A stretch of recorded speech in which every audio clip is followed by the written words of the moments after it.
Sud Radio, le 10h midi, mettez-vous d'accord, Valérie Expert. Et nous allons tenter de nous mettre d'accord aujourd'hui autour de Noémie Alioua. Bonjour, journaliste, essayiste. De retour. Eh bien oui, de retour, puisque vous avez publié La terreur jusque sous nos draps et nos droits peut-être, qui est paru chez Plomb, donc vous étiez un petit peu par Mons et par Vaux. Jérôme Dubu, membre du pôle idée d'Horizon. Si je peux me permettre. Michel Taube, fondateur du site d'information Opinion Internationale et fondateur d'Ensemble contre la peine de mort. C'est toujours bon de rappeler cette association dont je ne suis plus membre, mais que j'ai créé de toutes pièces il y a quelques temps. Jean-Luc Benamias, membre de la Ligue des droits de l'homme et ancien membre du Conseil économique, social et environnemental. Et on rappelle qu'en Iran...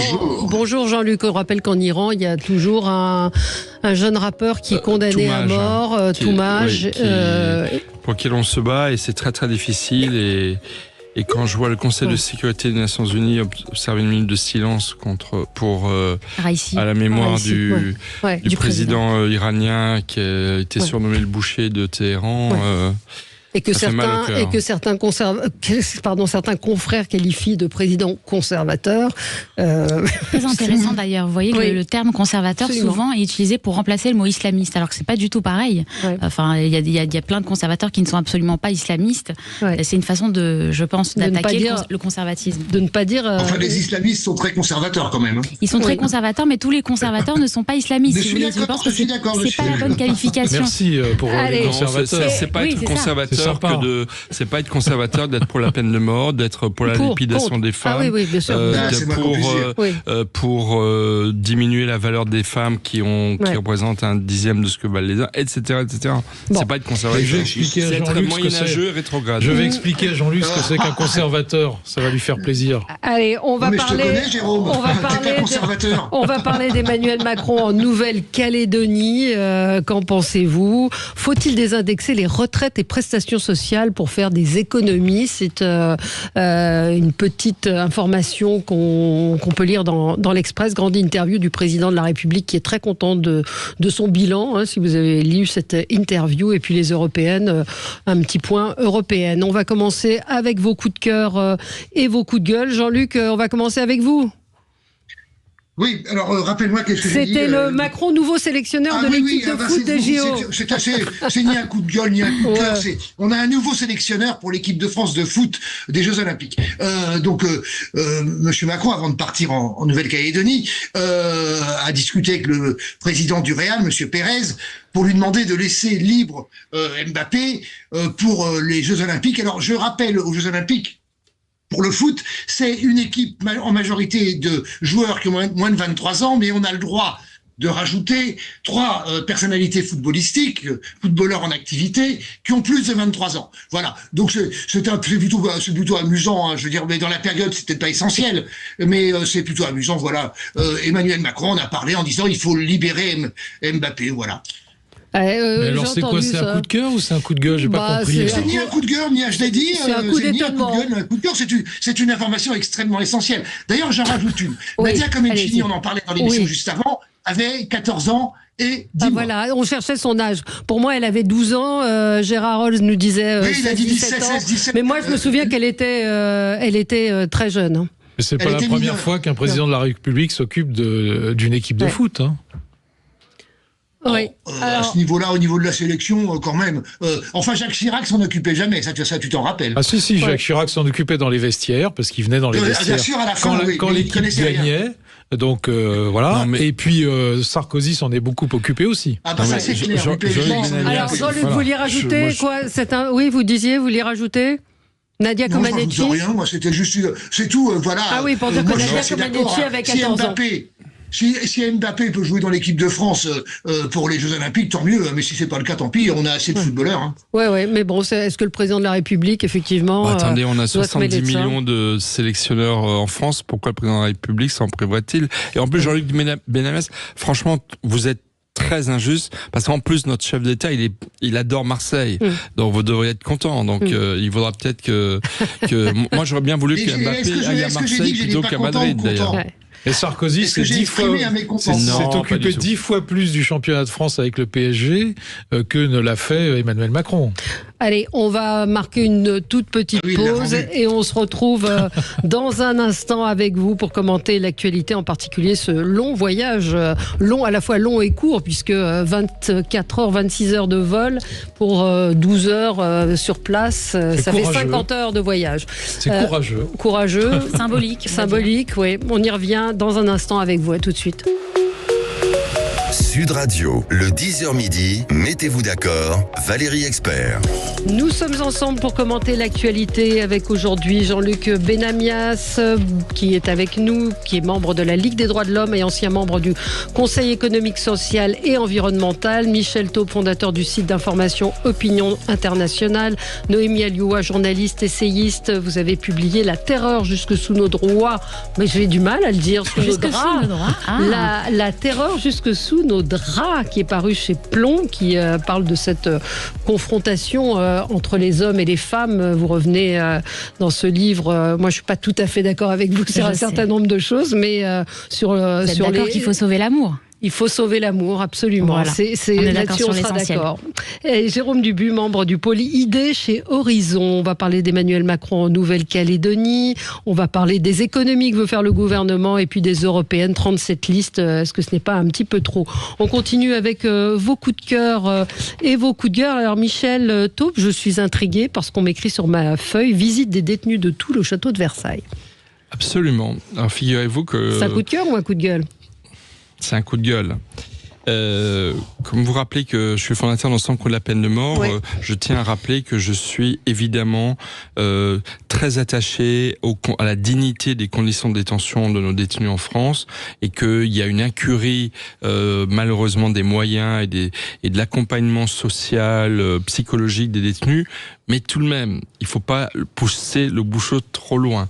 Donc il y a la direction de la prison de Toul, en Lorraine, qui a proposé aux détenus volontaires de s'inscrire pour une visite qui aura lieu le 27 juin à Versailles, une sortie en excursion, avec visite guidée du château de Versailles en une journée. Et ça laisse pantois. Parce qu'en fait, il s'agit de détenus dans une prison. Quel détenu dans une prison où sont condamnées des personnes à plus d'1 an de prison. Donc c'est pas des peines légères, ce sont des peines lourdes.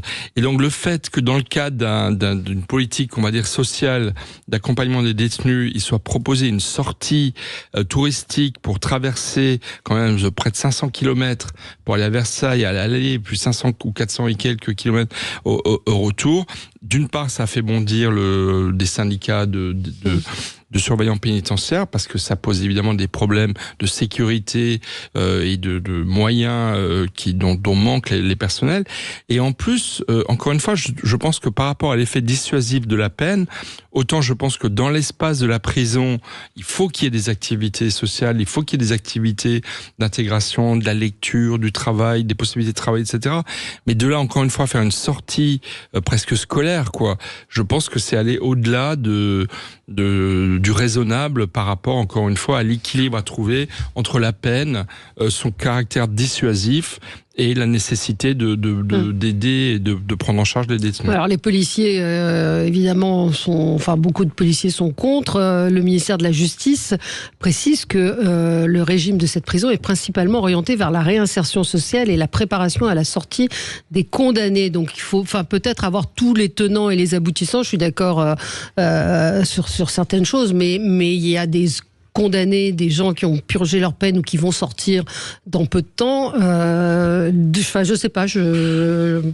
Écoute, d'abord, c'est pas la première fois que ça se produit. Ça. Ce qui est c'est les peut-être 350 un peu choquant, qui sont un peu... c'est la distance, parce qu'effectivement, il y a des risques. Ouais. Donc ça veut dire qu'il va faire... Parce que je pense qu'en Moselle, il y a des très beaux endroits à visiter. Donc il va falloir effectivement protéger ce convoi, je ne sais pas comment il faut appeler ça, ce car, je ne sais pas comment ça se passe, effectivement avec des policiers qui pourraient être utiles ailleurs, surtout en ce moment. Voilà. Sur le principe de la réinsertion... Moi, je suis peut-être un peu bébête et naïf sur ce qui se passe actuellement, mais je crois encore à la réinsertion. Voilà. Donc, oui, mais peut-être un peu de sobriété quand même. Oui, un peu de sobriété. Enfin, je veux dire, si on commence à accepter des sorties au château de Versailles, moi j'imagine déjà les goûter avec les paquets de chips et les petits jeux qu'on va leur distribuer comme si c'était des enfants de 5 ans. Pompidou à Metz. Dans ce cas-là, on leur offre une croisière pour le Costa Rica, si on part comme ça. On est d'accord sur le principe de la distance. Non, mais c'est des hommes qui ont été condamnés par la justice. Alors bien sûr, ils vont être réinsérés dans la société, il faut les accompagner. Non, mais c'est vrai que c'est la destination qui est un ils doivent purger leur peine jusqu'au bout. Et puis il faut penser aussi aux victimes. Vous imaginez, enfin, je veux dire, à partir du moment où on a purgé, où on a été condamné à plus d'1 an de prison, c'est généralement quand même qu'on n'a pas été volé un chewing-gum à Leclerc. Ouais. C'est quand même qu'on a fait des choses relativement graves. Pour peu qu'il y ait des victimes et qu'ils les croisent sur leur route au château de Versailles, non, je pense que c'est vraiment pas... c'est assez indigne, en fait. Ouais. C'est assez indigne. Oui, non, j'avais pas dit c'est indigne. Je crois que le terme indigne est un peu excessif pour le coup, mais bon. Non, une erreur. Moi, je trouve ça choquant. Ouais. Alors, Jérôme, vous aviez un... Oui, moi j'avais un coup de gueule contre les pratiques de Moscou actuellement. Alors elles sont pas nouvelles, puisque quand on avait le KGB, on y avait droit aussi, mais alors effectivement la technique a évolué, et notamment sur ce qui s'est passé avec les tags, vous vous souvenez, les mains rouges, alors mains essentiellement pleines de sang, qui ont été taguées sur le mur des Justes, au mémorial de la Shoah, donc dans le centre de Paris. Alors le mur des Justes, pour ceux qui ne le connaissent pas, je les invite à le visiter, avec le mémorial d'ailleurs, parce que c'est assez poignant. C'est 3900 Justes français qui ont sauvé des Juifs pendant l'occupation et dont les noms sont inscrits sur ce mur. Certains ont payé de leur vie, évidemment, cette action. Certains ont été déportés, d'autres ont été assassinés, etc. Bref, ça a été assez dramatique pendant ces années d'occupation. Et donc, ce mémorial a été tagué avec des mains rouges, pleines de sang, c'est la symbolique, qui rappelle plusieurs choses, qui rappelle, ce qui s'est passé en 2021 à Ramallah, avec deux soldats juifs qui ont été... massacrés, on peut le dire, par un certain nombre de Palestiniens en Cisjordanie, par la foule palestinienne, et qui a pris, dont certains ont pris leur sang pour s'en laver les mains. Bon, et pour le montrer, donc ça rappelle ça. Ça rappelle aussi ce qui s'est passé récemment à Sciences Po, bien évidemment. Et on apprend ce matin que ces tags auraient été, c'est le Canard enchaîné qui le révèle, sous toute réserve, c'est pour ça que je fais attention. Je vais mettre du conditionnel, ça a besoin d'être bon. Enfin, le Canard enchaîné, en général, ils sont bien informés. Il y a les vidéos. Il y aurait donc, ça aurait été commis par 3 Bulgares qui se sont enfuis depuis, qui sont partis à Bruxelles, visiblement. Donc, qui auraient commis cet acte odieux et indigne, pour le coup indigne, dans la nuit du 13 au 14 mai. Et ils se seraient enfuis, et ils auraient été évidemment payés par les services secrets russes, par le FSB. Bon, alors tout ça mérite évidemment confirmation, mais 2 choses. C'est pas la première fois, parce que vous vous souvenez des étoiles de David qui avaient été apposées sur un certain nombre de façades où habitaient des Français de confession juive, dans le 13e, dans le 14e arrondissement de Paris. Bon. Là aussi, on suspecte les services secrets russes. Bon, là aussi, on a visiblement beaucoup de suspicions vis-à-vis des services secrets russes. La première fois, c'était des Moldaves qui avaient été visiblement rémunérés par, effectivement, un milliardaire d'origine russe. Bon, bref, tout ça a été assez vaseux, mais enfin, on voit bien l'origine. Et tout ceci sans réaction du gouvernement français. Enfin, moi, je suis quand même atterré de voir que c'est la 2e fois que ça se produit, dans des conditions épouvantables. La 2e fois, la première fois c'était déjà pas brillant, mais la 2e fois c'est encore plus épouvantable, et qu'il n'y a pas de réaction. Si ça s'avère exact, moi je pense que le gouvernement français doit réagir vigoureusement. On a aussi des cyberattaques tous les jours, sur nos hôpitaux, en Nouvelle-Calédonie. On a évité le pire visiblement en Nouvelle-Calédonie. On connaît les auteurs de ces cyberattaques, on les connaît. Bon, donc tout ça reste sans réaction. Moi, j'avoue que ça me, donc c'était mon coup de gueule. Ça me gêne. C'est une marque de fabrique du régime poutinien et de la Russie plus généralement d'essayer de déstabiliser ses adversaires et l'Occident de 1000 façons. comme l'Iran le fait avec le Moyen-Orient d'ailleurs finalement. Et effectivement, ça fait déjà longtemps qu'on entend, et qu'il y a des preuves, c'est vraiment observable, que la Russie fait tout pour déstabiliser en s'insérant dans des fractures qui existent déjà. C'est-à-dire qu'on sait qu'il y a aujourd'hui une grande sensibilité sur la question de l'antisémitisme, simplement parce que ça explose depuis le 7 octobre. Les Juifs sont véritablement devenus des cibles en France depuis le 7 octobre, malheureusement. Et dans cette faille-là qui existe, eh bien, la Russie s'insère pour encore plus aggraver les fractures. Et on l'a vu, alors d'autres pays font ça, on a parlé de l'Azerbaïdjan au moment dans ce qui se passe avec la Nouvelle-Calédonie, on voit bien que ça fait partie de déstabiliser, si vous voulez, l'adversaire, fait partie du jeu international. Mais évidemment, c'est toujours compliqué. Mais la Russie, ça fait longtemps qu'elle travaille de cette façon-là. C'est vrai que on trouve que la réaction française est assez faible. Il n'y a jamais eu, de grands discours. Alors peut-être qu'on ne sait pas tout aussi. Peut-être qu'il y a des choses qui se font, je l'espère, sans forcément en parler dans la presse. Jean-Luc, vous avez... entendu. C'est-à-dire que j'ai eu une coupure de réseau, donc... Non, mais on parlait de cette information que vous avez certainement vue passer sur ces tags, les tags des mains rouges sur le mur des Justes, qui aurait été commandité par la Russie, c'est ce que révèle... C'est pas très nouveau que un certain nombre de pays, parce qu'on peut rajouter la Chine, sans aucun problème. Sur la création de fake news, pour aller vite. C'est pas, voilà. Est-ce que la France réagit suffisamment? Est-ce que l'Union européenne réagit suffisamment? C'est toute la complexité, parce que l'Union européenne n'est pas très coordonnée par rapport à tout cela. C'est moins compliqué. Pas vraiment, Michel. Non, moi vous êtes d'accord avec ça. Et pas qu'en France.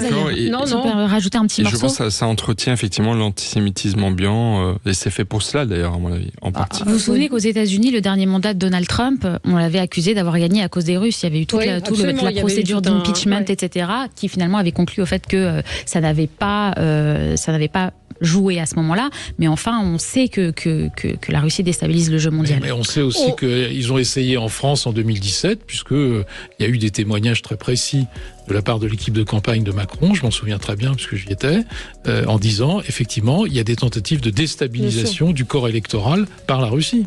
Déjà à l'époque c'était en 2017. Les fameux bots russes. On marque une toute petite pause et on se retrouve dans un instant avec vous sur Sud Radio. Sud Radio, le 10h midi, mettez-vous d'accord, Valérie Expert. Et nous sommes ensemble avec vous pour commenter l'actualité. Noémie Alioua, votre coup de gueule.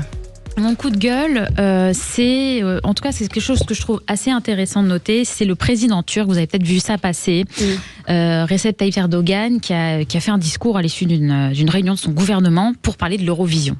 Qu'est-ce qu'il dit, l'Eurovision? Il l'accuse de corrompre les valeurs de la famille traditionnelle. Il explique que les candidats sont des chevaux de Troie de la corruption sociale, qu'il est impossible de trouver des gens normaux, etc., etc. Et donc, il accuse complètement l'Eurovision du pire. Il explique qu'il est très content que son pays se soit retiré, etc. Ce qui est intéressant, si vous voulez, c'est que il a tort, mais il n'a pas complètement tort. Il y a des excès à l'Eurovision, vous le savez. On se souvient de Conchita Wurst qui avait gagné il y a quelques années. Et puis cette année, c'est Nemo, le chanteur suisse, qui est la première personne non binaire à gagner ce concours. C'est d'ailleurs le lieu si vous voulez, de l'excès, de la nudité, de tout ce qu'il peut y avoir de plus excessif et de marginal. Et ce qui est intéressant, c'est qu'en fait, c'est pas le premier. La plupart souvent, j'ai en tête plus précisément Vladimir Poutine, qui dans ses discours aussi attaque l'Occident de cette façon-là. C'est-à-dire que finalement, disons, nos excès de liberté, qu'on peut grossièrement appeler le wokisme, sont utilisés par les régimes autoritaires pour nous condamner. Et le problème, c'est que parfois, ils n'ont pas complètement tort. Quand la Russie veut attaquer la France, ou qu'elle veut attaquer l'Europe, ou qu'elle veut attaquer l'Occident, souvent, elle prend des exemples de nos excès qui sont assez justes. Et donc, ce qui est intéressant, c'est de voir que là, Erdogan fait un petit peu la même chose. Voilà. Oui, non, mais c'est pas une réaction. En quoi M. Erdogan est bien placé pour nous donner des leçons sur l'Eurovision? Mais ça, c'est sûr. D'accord. Ce qui est intéressant, c'est le fond de son discours et la façon dont on attaque l'Occident par le wokisme, comme si c'est pas l'alpha et l'oméga de l'Occident, non, ça, c'est l'Eurovision. Sûr. Moi, je voulais vous faire réagir sur une petite phrase qui était dans un article dans Le Parisien ce matin. C'est Elisabeth Borne qui dit...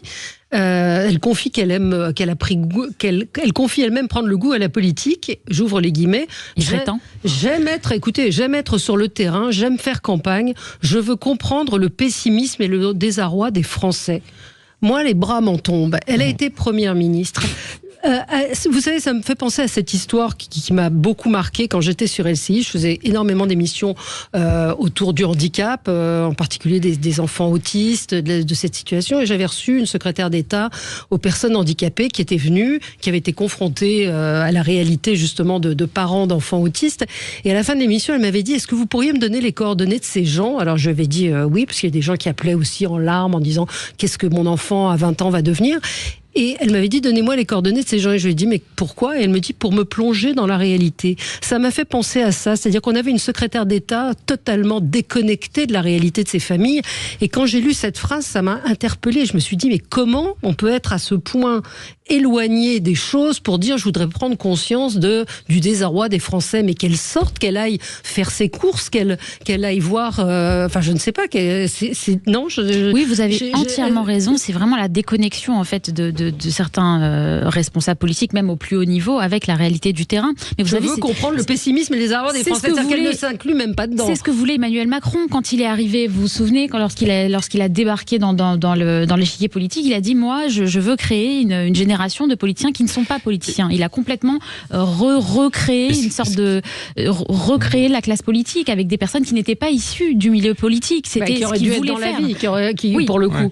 Ouais. Mais Elisabeth Borne a toujours été une politique. Enfin, oui, elle n'avait pas de fonction. Pire que ça, elle a été une politique, mais elle a été aussi une haut fonctionnaire. Ouais. Elle a eu des millions de fonctions à la tête de grandes entreprises publiques. Elle a été préfet.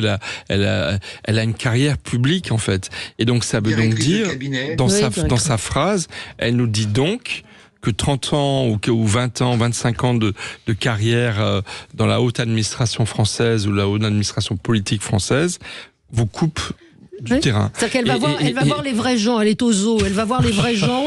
Elle met ses bottes. Non, mais ça m'a. Vous vous souvenez quand Jean-François Copé nous disait que le pain au chocolat était à 4 €? Oui. Mais non, il n'a jamais dit ça. Si, je me rappelle très bien. Alors là, franchement, je vous la ressors. Pour le coup, je le connais bien. Il est maire de Meaux depuis 1995. Il a révolutionné sa ville. Ce n'est pas cette figure en particulier que je veux attaquer. Il y a une déconnexion. Excusez-moi, et le ticket de métro, je peux vous en sortir plein des choses comme ça. La déconnexion des politiques avec la réalité, bien sûr que si, c'est vrai. Je vais vous sortir la phrase. Il va être à combien le ticket de métro pendant les Jeux Olympiques? Oui, non, mais souvent, alors Jean-Luc, est-ce que vous êtes... Alors là, s'il y a quelqu'un sur lequel on ne peut pas faire de critique sur le fait qu'il a les pieds sur terre. Mais il s'est trompé sur le prix du pain au chocolat. Enfin, je veux dire, c'est de notoriété publique. Il a gouverné une ville pendant des années parce qu'il est élu avec 80% des voix au premier tour depuis 1995. Il estimait, c'était en 2021, il estimait que le prix d'un pain au chocolat était à 10 ou 15 centimes. Il s'est trompé. Oui, il s'est trompé. C'est pas 4 €. Non, c'est la déconnexion avec la réalité. Chez Lidl, c'était à 35 centimes. Ah, bon, mais alors c'est qu'il fait ses courses chez Lidl.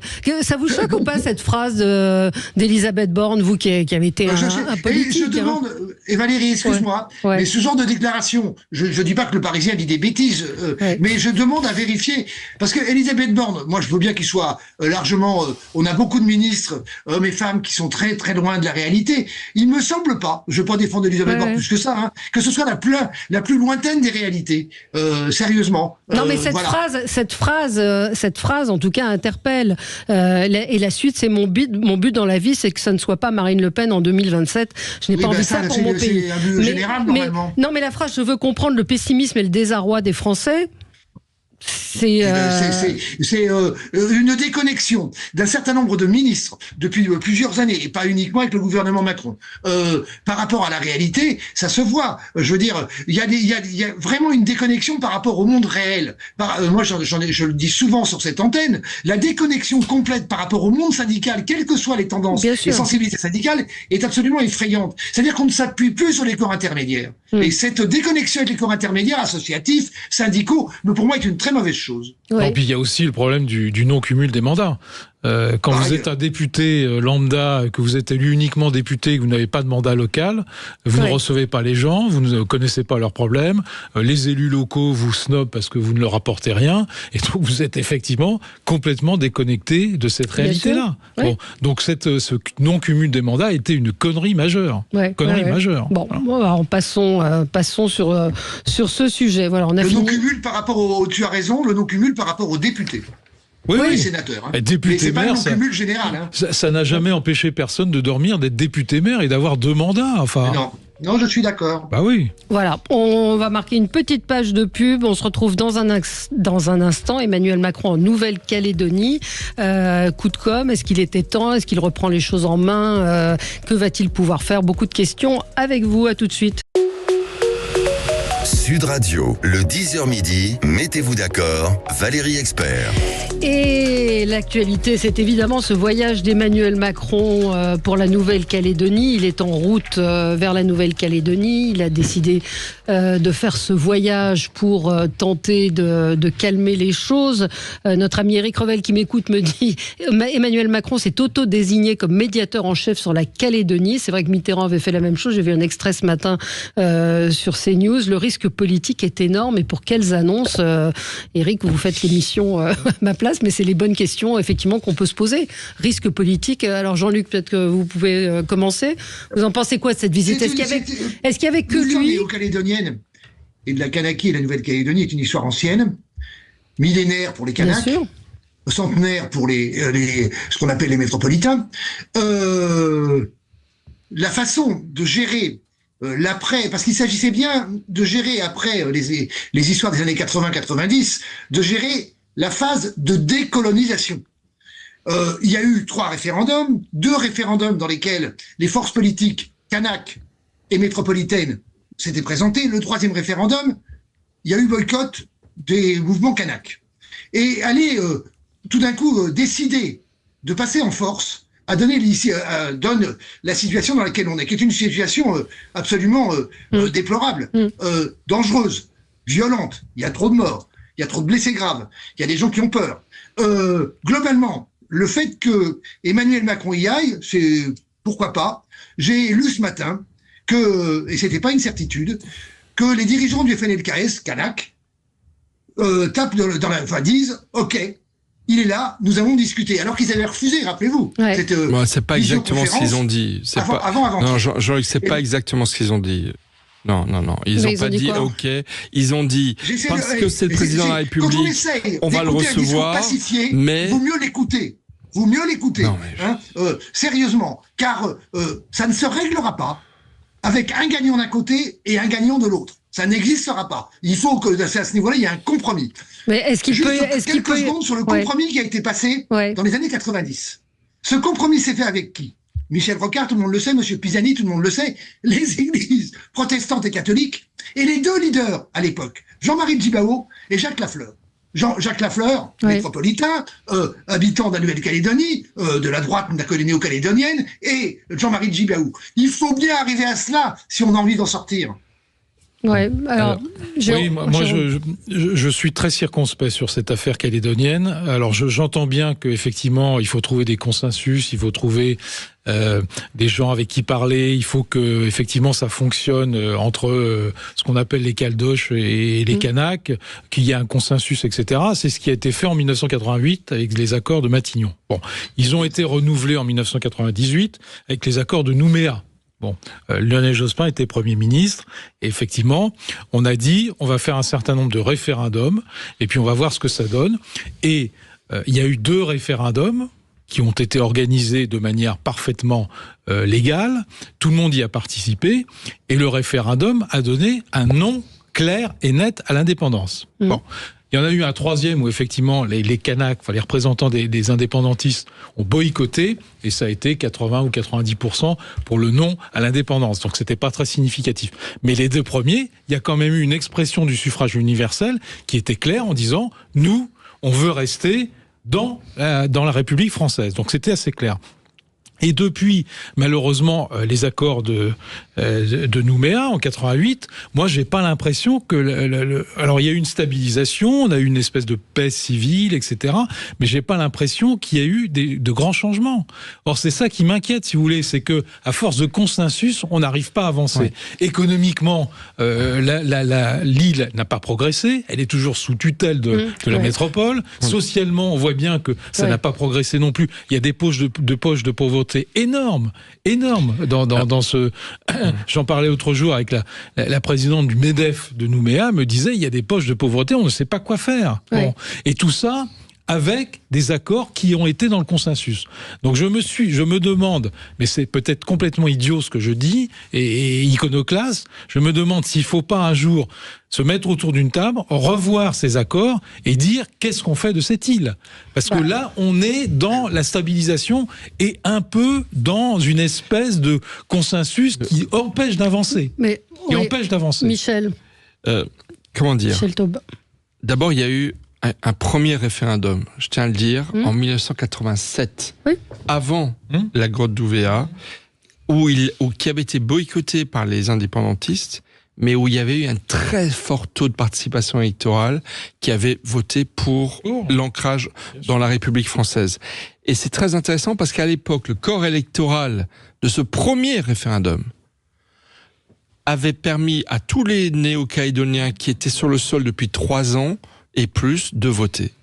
Et en fait, la réalité, c'est qu'on est en train de céder. On est en train de céder non seulement à la violence, et à la pire des violences. Il faut quand même rappeler on n'a pas les déclarations du président de la République. Attendez, vous croyez qu'Emmanuel Macron, il va aller en Nouvelle-Calédonie pour dire qu'en juin, la réforme sera votée. On n'a pas les déclarations encore. Mais même, ne parlons pas d'Emmanuel Macron, parlons de Gérard Larcher et de la présidente de l'Assemblée nationale qui, je crois, ont proposé qu'on reporte au calendrier grec le vote du... Non, mais c'est Chirac qui a bloqué. C'est Chirac avant de partir parce que de la présidence de la République. On est en train de faire le jeu. On est en train de faire le jeu à court terme de ceux qui font de la violence et surtout à moyen terme des partisans de l'indépendance de la Nouvelle-Calédonie. On se rend même pas compte. On a mis le doigt là dans une fragilisation de la présence française dans le monde. Il y a 3 ans, il y a eu le feu en Guadeloupe. Il y a eu des émeutes terrible en Guadeloupe. Vous avez Mayotte, qui est également une véritable poudrière. Et vous avez en fait une stratégie, mais clairement assumée, relayée d'ailleurs aujourd'hui par la France Insoumise, de fragilisation de la présence française dans ces outre-mer, qui est dramatique. Et donc, le fait d'avoir de céder à la violence, je pense que c'est...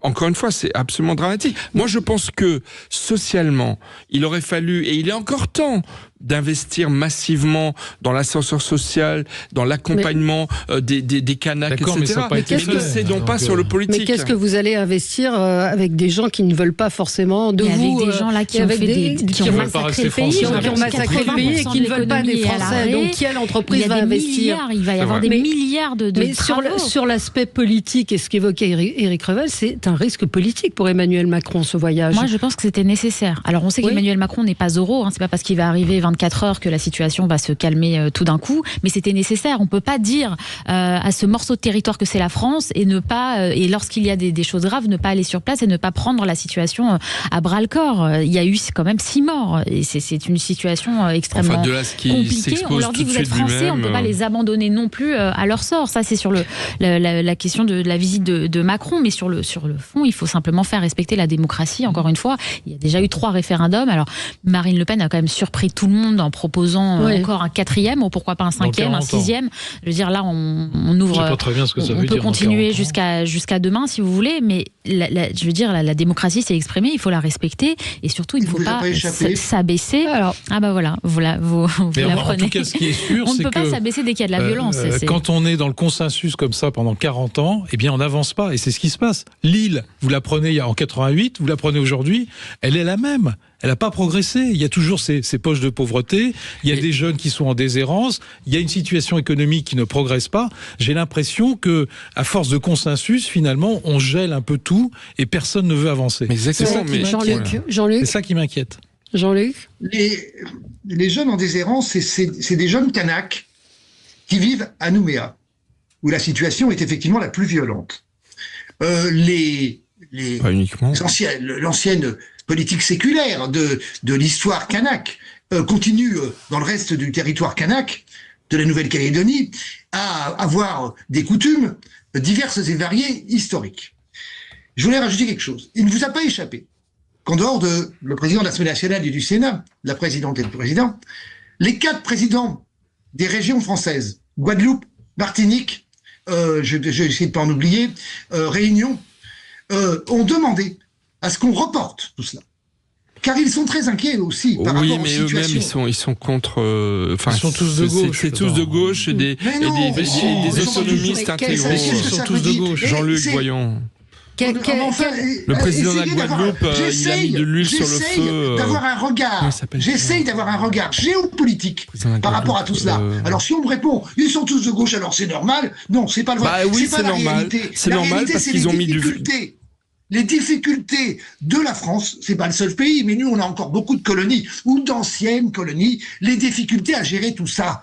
Et donc, si on doit arriver à voir, moi, je suis pour Monsieur Pisani, à l'époque, avait développé un principe, un processus possible, il n'a pas été totalement écouté, de système d'indépendance association. C'est-à-dire que ces pays-là, ces régions-là, ont besoin de liaison avec l'Hexagone, avec la France. Mais clairement, vu où elle se situe dans d'autres orbites.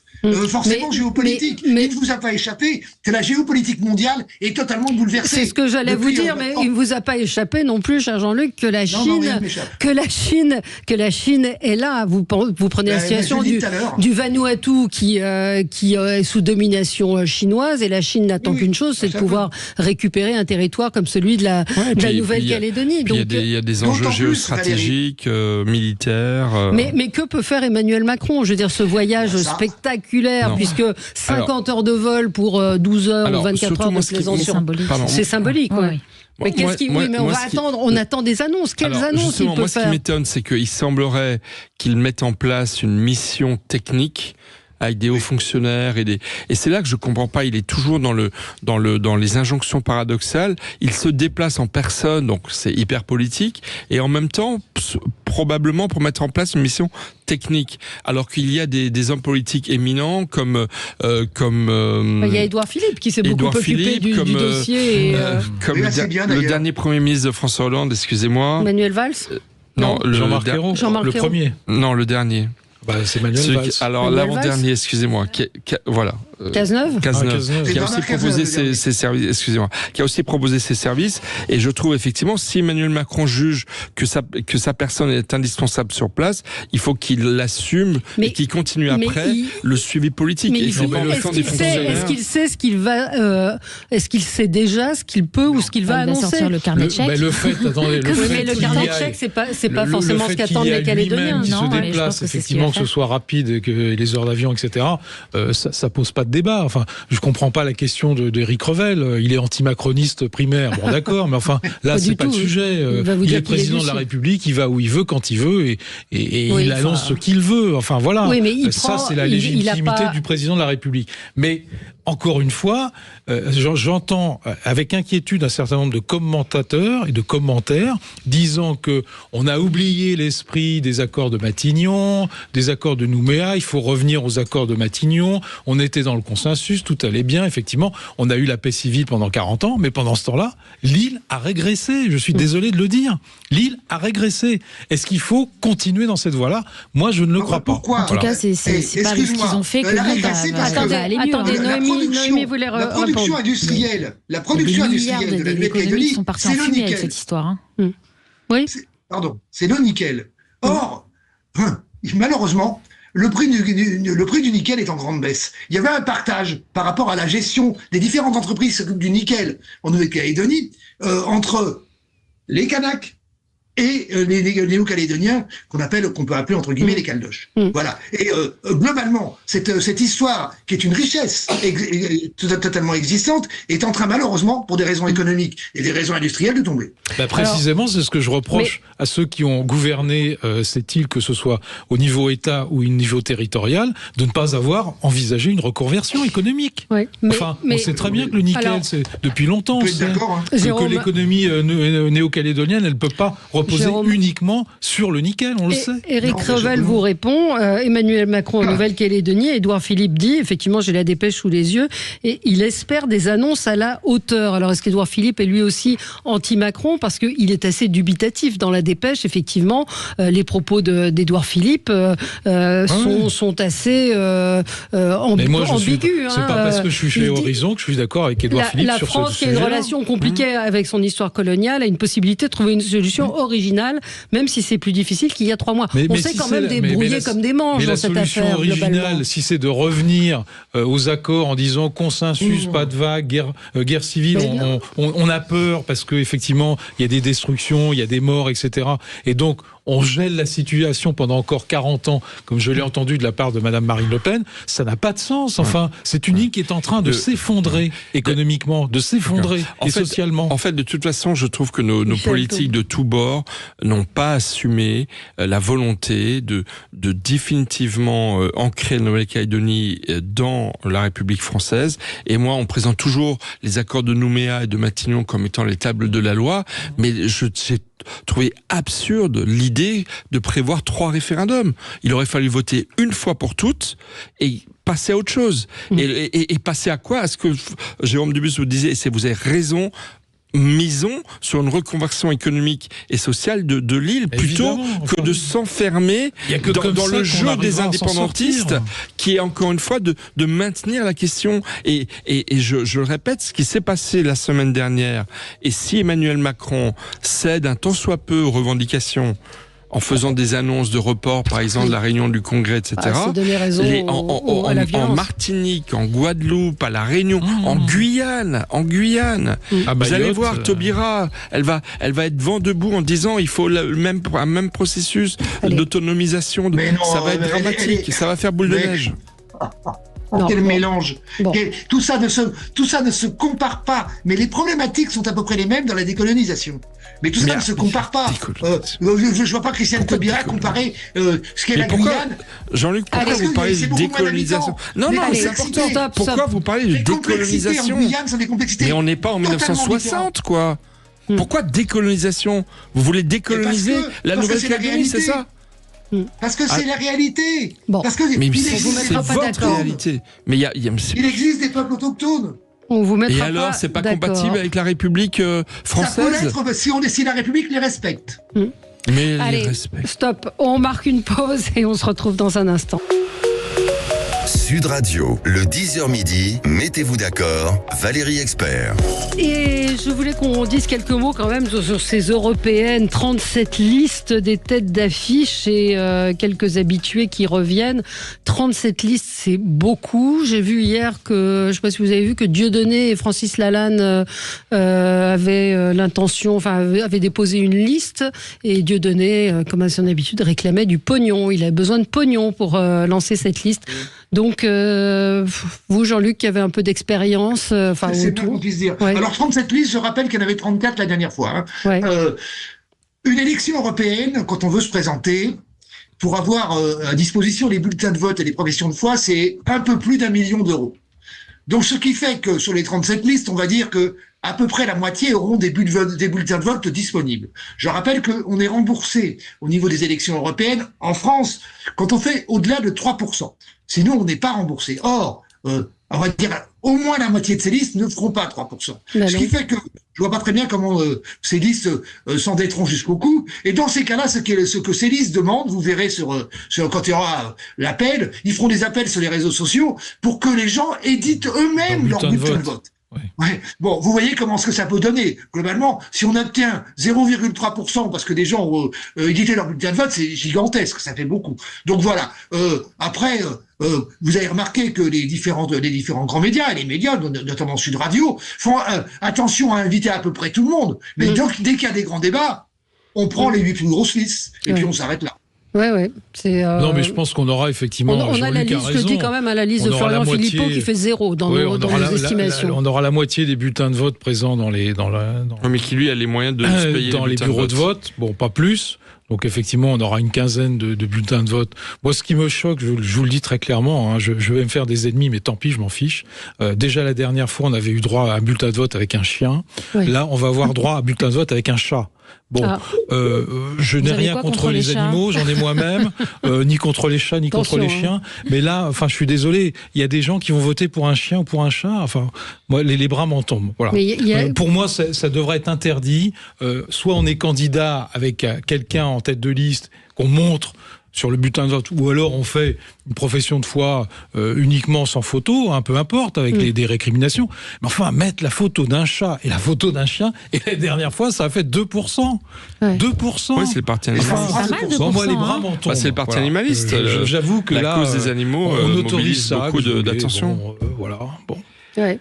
Michel ? De toute façon, moi, ce quoi j'aime bien insister, s'agissant des européennes, parce qu'il y a tous les jours des sondages un peu partout, c'est qu'il y a encore beaucoup d'indécis, qu'il va surtout y avoir beaucoup d'abstention, que vous avez des listes...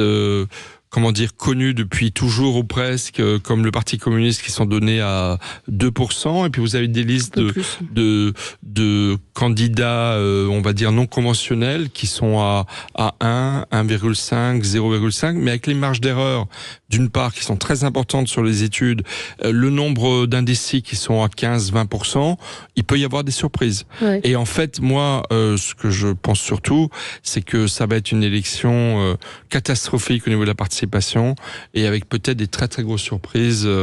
Voilà, je crains que ce soit un double ou triple séisme entre le résultat de la Macronie, le résultat de Reconquête et de LR, et à l'extrême gauche, je pense que même si c'est pas leur élection fétiche, les Insoumis vont faire un bon score, malheureusement. Animaliste 1,5%, le parti animaliste, Florian Philippot est remonté, il est à 1%. Oui, animaliste 2% c'est notre la dernière fois avec notre dernier comme sondage. Disait Jean-Luc fort justement, Philippot, lui, il a les moyens de ses ambitions.